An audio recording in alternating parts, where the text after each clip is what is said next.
Okay, we'll just jump straight into a new major pentatonic scale. If you find the first video, there's a link to this, to it in the info underneath the video. But essentially, the first pattern, we started on our root note.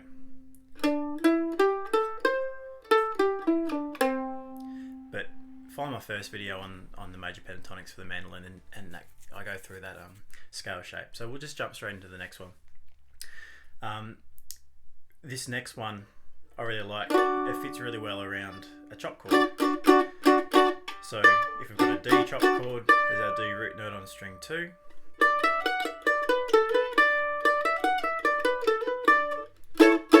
There's an A chop chord, there's our A.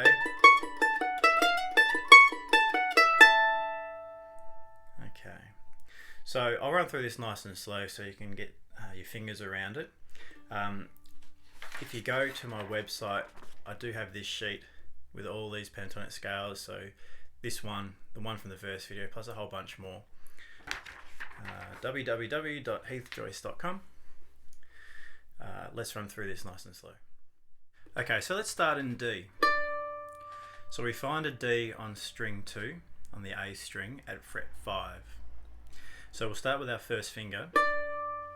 So that's our root note.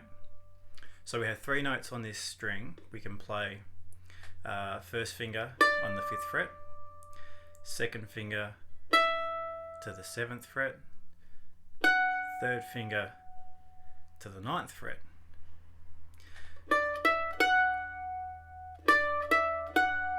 But what we can also do, I mean, there's lots we can try with this, but the basic pattern that I'll show you now, we're going to go to the 3rd string, and we're also going to play with our second finger, fret 7, and third finger, fret 9. So if we run through the whole scale shape, we'll go up through the first 3 notes. First fret, 5th string on the 5th fret on the 2nd string. Second finger, 7th fret on the 2nd string. Third finger on the 9th fret of the 2nd string, and then we have second finger on fret 7 of string 3, and our third finger on fret 9. So I'll give you a little example of how you can run through this scale. We could just go up, back, down. We could start on that second finger on the 7th fret of the 3rd string and run through the notes just in ascending order. So that would be second finger on the 7th fret of the 3rd string, third finger on the 9th fret of the 3rd string, first finger to our root note on string 2, fret 5, second finger, fret 7 on the same string, and our third finger to fret 9. So that would be this.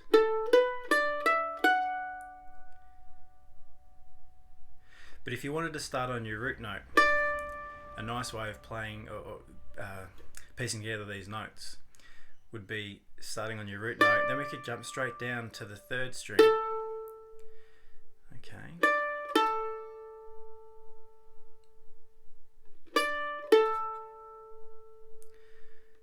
So if we did that, we could then run through the scale in this sequence.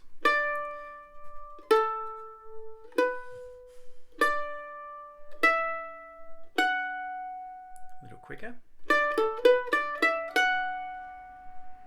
I find it lends itself to lots of different licks.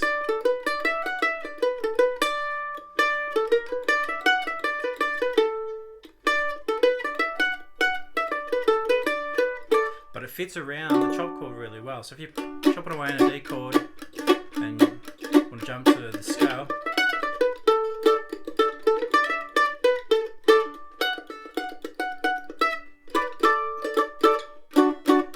and that will fit with any chop chord. So if we go to the A chop chord, for example, there's our A.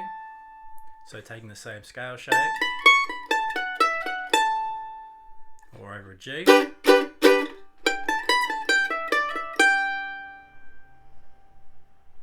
So wherever you position your chord, if you know where your root note is with the chord, then you can grab the scale really quickly.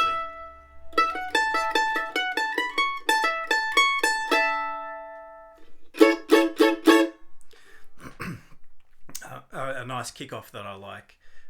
Say if we're in B.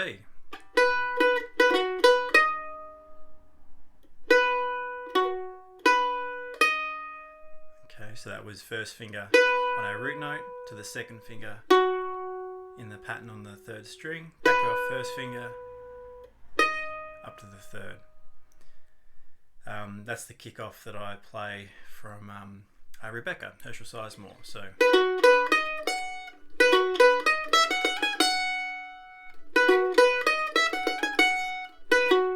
that comes out of the B shape. So there's the second pattern of the major pentatonic scale. Let's just go through it one more time. So we'll go back to our D position. First finger on the 5th fret of the 2nd string, up to the second finger on the same string, 7th fret, third finger 2 more frets up, and we'll run back down those. So second finger, first finger, let's change to our third finger on the 9th fret, on the 3rd string to our second finger, on the 7th fret of the 3rd string, back to our root note. So that's just another pattern for the major pentatonic scale. Again, you can find the worksheet for this, if the camera wants to see it, at my website. It charts all these plus extra scales as well. So heathjoyce.com. Hope that helped.